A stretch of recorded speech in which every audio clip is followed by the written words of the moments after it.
네, 한 주 동안 월가에서는 어떤 종목과 어떤 섹터에 주목했을까요? 김장렬의 업사이드 시작합니다. 오늘은 다시 AI로 갑니다. IT, AI, 구글 클라우드 넥스트 2023 내용과 함께 AI 전망까지, 전략까지 정리해 보겠습니다. 유니스토리 자산운용 김장렬 투자전략본부장 나오셨습니다. 안녕하십니까? 네, 안녕하세요. 네, 안녕하십니까? 구글 클라우드 넥스트 2023 이거 어떤 건가요, 일단? 뭐 이게 그 대면으로 이렇게 미팅을 한 거는 19년 코로나 직후에 한 번 하고 4년 만이라 하더라고요. 그러니까 그렇군요. 매년 구글이 클라우드 시장에서 자기네가 생태계를 어떻게 끌어가고 예. 그런 거를 뭐 연설도 하고 사람들 모아서 얘기도 하고 자기네 제품 얘기하고 이러는 거죠. 뭐 흔히 얘기하는 애플의 뭐 디벨로퍼 컨퍼런스 이런 거 비슷한 거예요. 예. 개발자 회의가 비슷한 건데 구글이 이제 클라우드에서는 3위이지 않습니까? 예. 그 이제 아마존이 워낙 압도적으로 1등이고 그렇죠. 예. 한 30%도 넘고 그다음에 아마 그 마이크로소프트가 2등 20%좀 넘고 그다음에 이제 구글 클라우드가 10몇 퍼 3위일 거예요. 근데 만년 3위. 오명은 아니고 항상 좀 뒤쳐져 있는데 AI 시대를 맞이해서 이제 자기네들이 갖고 있는 포부를 밝히는데 올해 4년 만이니까 좀 더 준비를 한 것 같습니다. 그래서 뭐 정확히 뭐 저기 구글 CEO가 나와서 연설을 했다고 하지만 그보다도 구체적으로 새로운 신제품이라든가 어떤 생태계에 도움받는 이런 얘기 코멘트한 것이 이제 구글 정확히는 알파벳이죠. 예. 얘네들의 그 전망에 대해서 좀 신뢰를 가질 수 있는 그런 코멘트가 있었기 때문에 오늘 가져오게 된 거고요. 그래서 제목이 볼 때 Next 2023 뭔가 미래를 지향적으로 본 것 같아요. 엔비디아하고의 어떤 시너지를 좀 더 강조한 측면도 있고 물론 자기네 내재적으로 제품을 개발하는 것도 있고 그래서 균형 잡힌 어떤 그 회의나 아니면 쇼케이스가 아니었나 이렇게 보여집니다. 알겠습니다. 균형 잡힌 회의나 쇼케이스였다. 그리고 4년 만에 대면으로 이렇게 회의를 진행했다는 점에서 뭔가 분명히 전하고 싶은 메시지가 있었을 것 같은데 어떤 내용들이 좀 나왔나요? 일단 스타트를 보면은 네. 그 순다 피차이 그 구글 CEO께서 한 말을 세 가지로 정의를 했더라고요. 네. AI는 도움이 돼야 된다. 두 번째, 그러면 향후 10년 동안 발전을 할 것이다. 누가? 빅테크, 자기네 포함해서. 그러니까 AI 도움, 그 다음에 10년 발전, 맨 마지막에는 그거를 좌우하는 현재의 갈림길에 놓였다. 예. 그렇게 볼 수 있는 거고요. 사실은 말이죠. 우리가 AI 투자, 그러니까 스타트업 컴퍼니가 많이 등장해서 네. 걔네들이 그 친구들이 제너러티브 생성형 그 AI 투자를 많이 받고 그래서 제품을 만들어내야지 이 구글의 클라우드가 무슨 클라우드 발전하는 거잖아요. 예. 근데 사실은 상반기에 보면요. 미국 데이터인지 글로벌 데이터인지 정확히 모르겠습니다만 한 153억 불 정도의 투자 금액이 이제 스타트업 AI 생성형 AI 스타트업 인베스트 투자로 153억 불이 투자가 되었대요. 투자 유치를 한 거예요. 이게 얼마 정도냐면 작년 토탈이죠. 예. 22년도 그러니까 1년 동안에 투자된 그 인베스트먼트 투자된 금액의 3배 정도 되는 금액이 상반기에 이미 이루어진 거예요. 그래서 이 제너러티브 AI 생성하는 수많은 회사들이 있어야 되는데 나중에 보시면 아시겠습니다. 제너러티브 AI 투자하는 이런 스타트업 컴퍼니의 반 정도가 구글 걸 쓴다는 거예요. 그래요? 네, 그래서 그 자신감이 넘쳐 있다고 보시면 되겠습니다. 저희가 알기로는 이제 뭐 마이크로소프트가 조금 더 빨리 진행을 하고 있는 것으로 네네. 생각을 했었는데 역시나 구글의 저력을 무시할 수가 없다는 걸 방금 또 강조를 좀 해주신 것 같고요.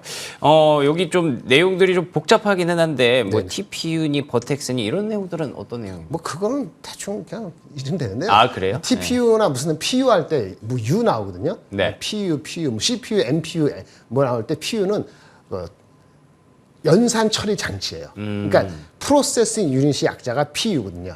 CPU 하면 중앙 처리 장치, CPU, 예. 센트럴. 그렇군요. GPU는 이게 뭐죠? 그래픽 프로세싱 그렇죠. 유닛. 예. NP면 뉴럴, 사람의 뇌를 해서 뉴럴 프로세싱 유닛 이런 내용이고 그런 내용이구나. TPU는 AI의 브랜드 명칭이에요. 얘네들도 예. 스스로 그런 걸 하거든요. 예. 텐션 프로세스 유닛. 그러니까 얘네들도 칩을 만든다. 예. 이걸 얘기를 한 거고 그 신제품도 나왔어요. 얘네들도 계속적으로 1세부터 2, 3, 4, 4세에서 이번에 나온 게 5번째 세대의 5세대 TPU를 만들었다고 발표했어요. 그 전보다 한 2배 이상 빠르고 어쩌고저쩌고. 예. 그 걔네 제품도 자체 설계한 칩도 선보이고 동시에 그 나중에 말씀드린 엔비디아가 강하잖아요. 네네. 엔비디아 칩도 사용한 슈퍼컴퓨터도 선보이고 양면 장점을 가지고 가는 거죠.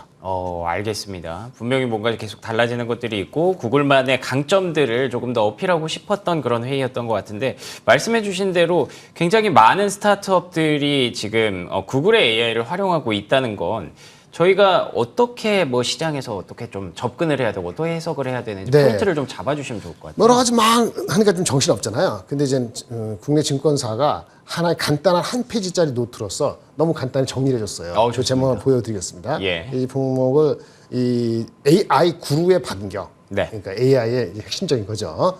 우리 그 마이크로소프트 경쟁하는 거잖아요. 그래서 구글이 반격한다는데 첫 번째 메시지는 AI가 실제 자기네가 이렇게 오퍼링을 할 때 돈이 돼야 되잖아요. 옛날에 마이크로소프트 365 코파일럿처럼 이제 $30 구독 받고 이제 자기네 구글상에 업로드된 데이터들을 가지고 여러 가지 정리해주고 이런 거를 똑같이 하는 거예요. 그래서 마이크로소프트 365 오피스 코파일럿과 똑같은 제품을 만들어서 그걸 유료화했어요.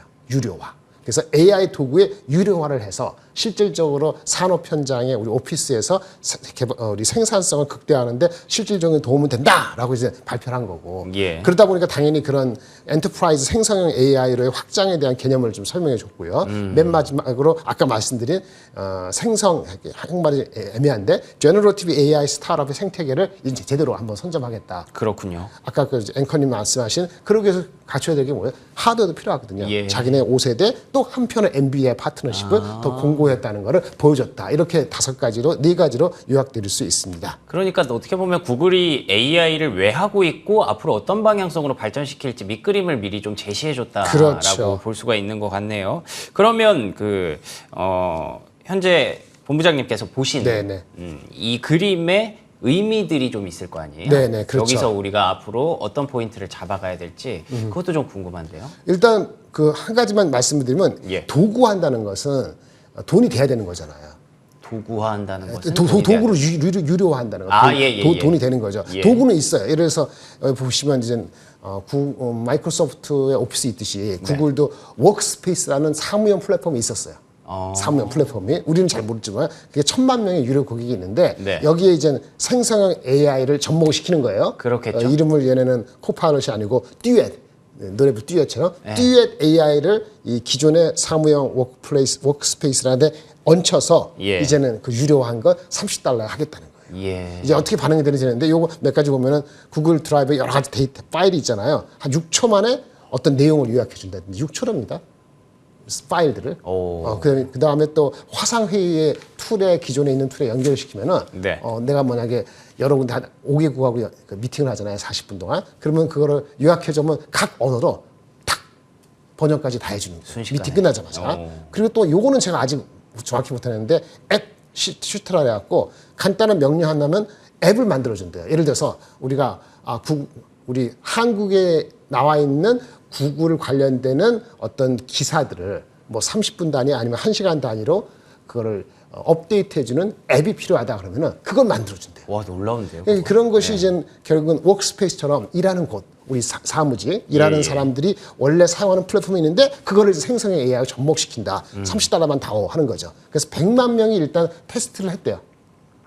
포텐셜 고객 100만 명이 테스트를 했다니까 이게 이제 중요하고 이렇게 해서 아마 소비자들이 산업계에서 쓰이기 시작하면은 개인들도 쓸 수 있잖아요. 그래서 개인들용 듀엣은 내년도 초에 내올 예정이다. 그래서 점점 유료화해서 돈을 되는 걸 보여주겠다. 이렇게 보여준 거죠. 이렇게 되면 이게 모든 게 어떻게 돼? 클라우드로 되는 거잖아요. 이게 잘 들어오면은 클라우드의 마켓쉐어도 늘어갈 수 있겠죠. 그래서 이게 가장 큰 유료화해서 돈이 된다는 걸 보여주는 거고 그 다음에 또 하나는 아까 말한 것처럼 생성형 AI는 스타트업은 혼자 하는 게 아니고 생태계에서 많은 사람들이 그거를 써야 되는 거잖아요. 그렇죠? 근데 스타트업이 중요하거든요. 스타트업 막 나야 되는데 제가 잘 모르고 한 50개 정도가 50%는 새로운 스타트업들은 절반 이상이 구글 거 쓴다는 거거든요. 그러니까 마켓쉐어가 애마존이라든지 마이크로소프트하고 견줄 수 있는 거예요. 우리 클라우드 마켓쉐어는 10몇 %밖에 안 되는데 새로운 생성형 AI를 활용한 그런 걸 만드는 사람들은 얘네 거를 반 정도 쓴다는 거잖아요. 그러니까 전망이 좋은 거죠.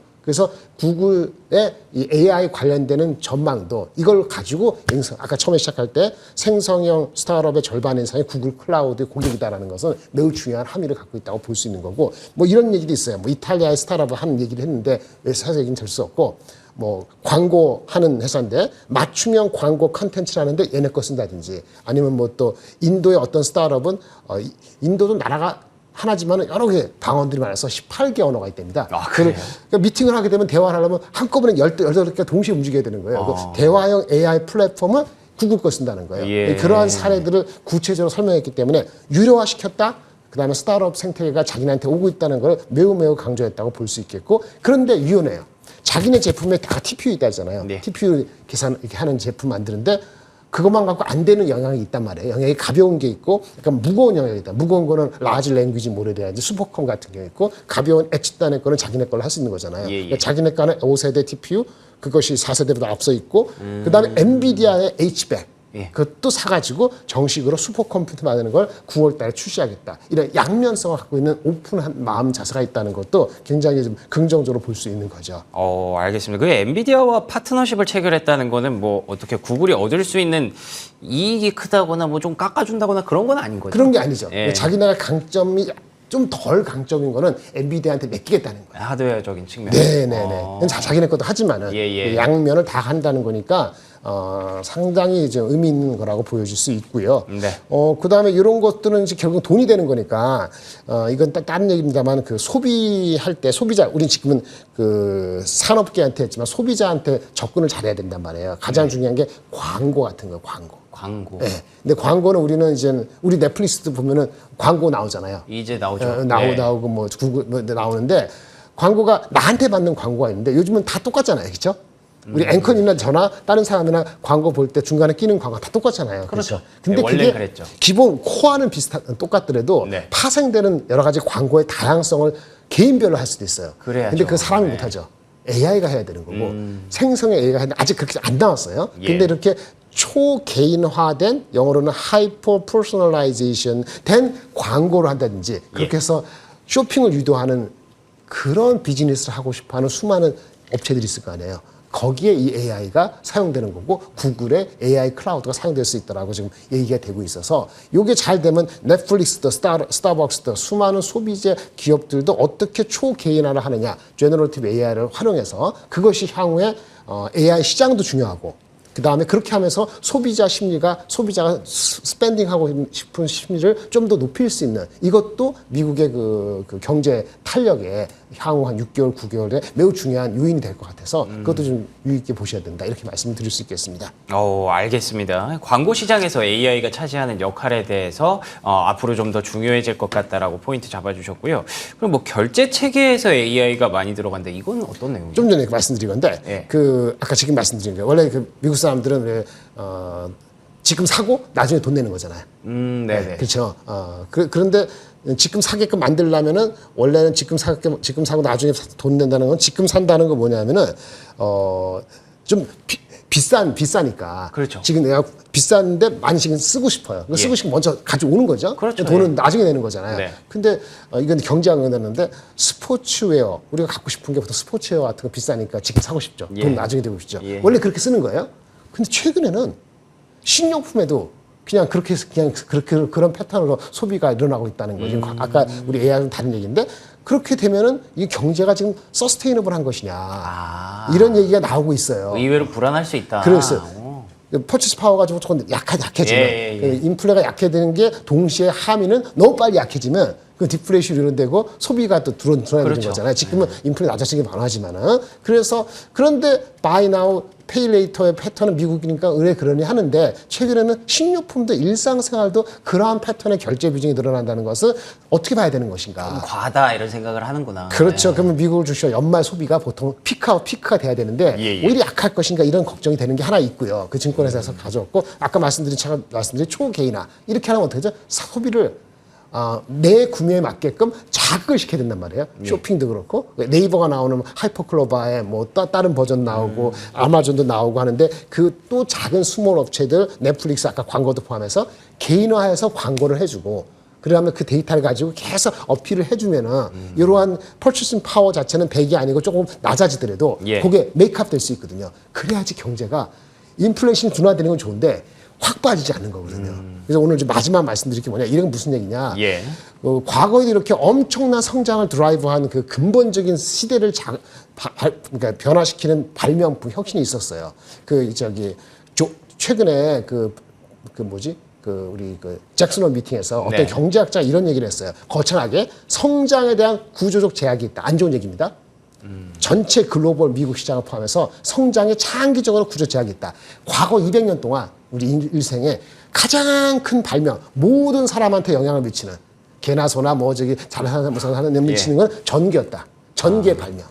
그건 모든 사람이 영향을 미친 거예요. 소비에도 그렇고, 그렇죠? 예, 그렇죠. 뭐 하나의 어떤 컴퓨터가 발명되고 이거는 뭐 그 분야의 생산 높인 거죠. 그런데 그렇게 해서 미국이 연평균 2% 이상을 성장해 온 거예요. 전기 덕분에 지금까지 성장할 수 하나예요. 있었다는 거예요. 그러니까 고루 생산성에 영향을 미치는 생산성 얘기하는 겁니다. 예. 전기를 가지고 지금 AI가 그 급에 속한다 이 얘기를 하는 거예요. 그러면 예전에는 이제 그렇게 해서 중국 성장하고 뭐 전기 발명되고 그다음에 전 세계 세계화고 해서 성장을 해서 미국이 수혜를 받고 2% 성장해 왔어요. 전기 덕분에 예. 전기 같은 거, 자동차 같은 거. 근데 최근에는 뭐냐 이거죠. 성장성이 이제 떨어지고 있잖아요. 그렇죠. 새로운 혁신이 없었잖아요. 네네. 혁신이 두 가지다는 건데 하나의 혁신은 인구가 늘어나야 되는데 중국이 좀 줄고 있으니까 인도가 늘어나면 그건 기다리면 된다 치고 네. 중국 대신 인도. 근데 뭐냐 전기에 준하는 게 AI라는 거예요. 뭔가 혁신이 있어야죠. 그게 AI라는 거예요. 예. AI다. 그런데 이분은 경제학자잖아요. 약간의 좀 기대치를 낮췄어요. 근데 전기가 그나마 있어서 2% 성장을 한 건데 AI가 없었으면은, 그러니까 AI가 생겼기 때문에 향후 AI가 골고루 영향을 주면은 그래도 미국 성장률을 2% 정도로 유지시키는 데 있어서 장기적으로 그 역할을 할 수 있다. 근데 거기에 그칠 수 있다. 2% 플러스 알파로 옛날식으로 그로스를 전체적으로 높이는 데 있어서 네. 그렇죠? AI가 그 이상에까지 갈 수 있다라고 보는 거는 모른다. 얼마나 많은 사람들이 활용을 많이 하고 얼마나 파생적으로 실질적인 도움이 되는 그런 것이 될 수 있느냐. AI가 도움이 됐지만 모든 사람한테 페니트레이션 되는 거는 맥킨즈의 최근 조사에 하면은 빨라도 8년. 늦어야 27년 걸린다고 그런 얘기 나왔어요. 예. 그러면 한 10년, 15년 정도 지났을 때 어떤 제대로 된 성장의 드라이브가 되고 지금 나온 혁신적인 건 맞는데 그 초기 상태는 생각보다 더딜 수도 있다는 걸 되기 때문에 그러니까 무슨 얘기냐면은 성장이 구조적으로 제약을 받는 상태에서 AI가 나왔기 때문에 그나마 우리가 다시 1%대로 내려가는 걸 올릴 수 있는데 예. 그게 그 이상으로 갈지는 여전히 불투명하니까 AI에 대한 기대치하고 실질적인 생산성하고는 잘 와치하라. 이런 함의를 가진 얘기를 그 잭슨홀 미팅에서 한 얘기가 The Outlook for Long-Term Economic Growth by Jones라는 게 있어서 나중에 찾아보시면 되는데 AI 때문에 4%, 3%, 2.2% 성장 그것 때문에 되지 않는다. 예. 이런 얘기를 했습니다. 앞에 얘기한 그래서 뭐죠?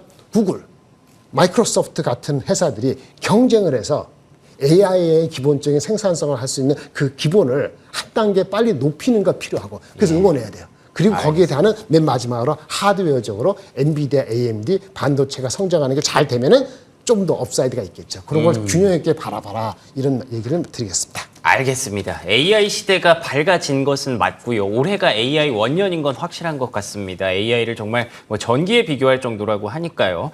근데 뭐 사실 지금 챗봇 말고 마땅히 뭐 어디다 써야 되지? 이런 게 좀 애매한 상황이에요. 그렇기 때문에 지금 말씀해주신 이번에 구글의 이벤트에서 어떻게 하면 우리에게 조금 더 가까워질 수 있는지를 여러 가지 제시해줬던 것 같고요. 사실 에디슨도 처음에 전기를 만들었을 때 우리가 이렇게 전기차까지 만들고 그럴 거라고 생각 못했을 거잖아요. 그렇기 때문에 AI의 활용 방안에 대해서 앞으로 구글과 마이크로소프트 그리고 엔비디아 같은 기업들이 어떻게 아이디어를 내는지 응원해 줄 때다라는 본부장님의 말씀으로 정리를 해보도록 하죠. 지금까지 유니스토리 자산운용 김장열 투자전략본부장과 함께했습니다. 오늘도 좋은 말씀 고맙습니다. 감사합니다.